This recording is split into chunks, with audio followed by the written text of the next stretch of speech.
பேசிக் electronic class ஒன்றில் இனி நம்ம பார்க்க போகிறது என்னென்னா ஆட்டோமேட்டிக் ஆன் ஆஃப் லைட் ப்ராஜெக்டே உங்களுக்கு செஞ்சு காட்டிடுறேங்க. இதுக்கு தேவையான பொருள் ஒரு ரெசிஸ்டருங்க. இது கரண்ட்டை கம்மி பண்ணுறது தேவைப்படும்.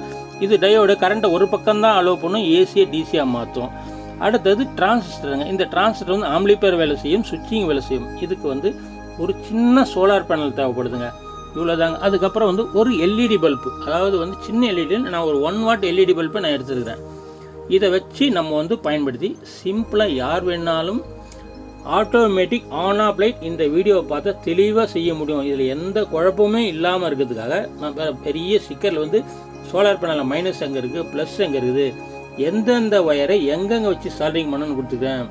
குறிப்பாக இதில் சொல்லணும்னா அந்த டயோடில் பார்த்தீங்கன்னா ஒரு சில்வர் கலர் பட்டி இருக்கும். அந்த சில்வர் கலர் பட்டி இருக்கிறது தான் நீங்கள் சோலார் பேனலில் வச்சு மைனஸில் வந்து சால்டிங் பண்ணணும்.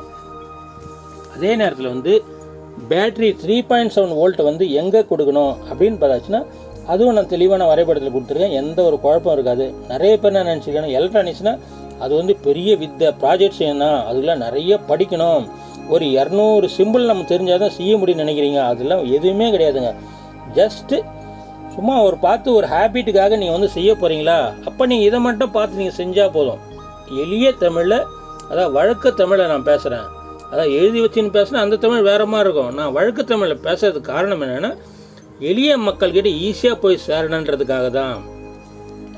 இப்போ இதில் வந்து ப்ளஸ் மைனஸ் நம்ம கனெக்ட் பண்ண சொல்ல வந்து ஒரு முக்கியமான ஒரு கவனம் இருக்குது. நிறைய பேர் என்ன பண்ணுவாங்கன்னா சோலார் பேனலில் ப்ளஸ் இருக்குது, சோலார் பேனலில் மைனஸ் இருக்குது, பேட்டரியோட ப்ளஸ் மைனஸ் அங்கே தான் கொடுக்கணும்னு நினைப்பாங்க. அங்கே கொடுக்கக்கூடாது. சோலார் பேனலோடைய ப்ளஸ்ஸை வந்து சோலார் பேனலில் ப்ளஸ்ஸை கொடுத்துடலாம்.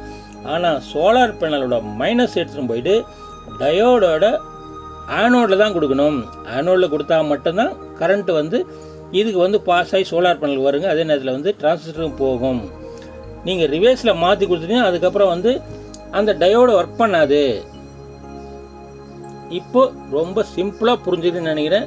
நான் வந்து பேசிக் எலக்ட்ரானிக் கிளாஸ் எடுக்குதுன்னு எதுவுமே நான் பிளேடே போடல. நான் என்ன பண்ணிடுறேன்னா இன்றைக்கி உங்களுக்கு ஒரு ப்ராஜெக்டே செஞ்சு காட்டுதேன். இந்த ப்ராஜெக்டை பார்த்து நீங்களும் செய்து பயன்பெறுங்கள்.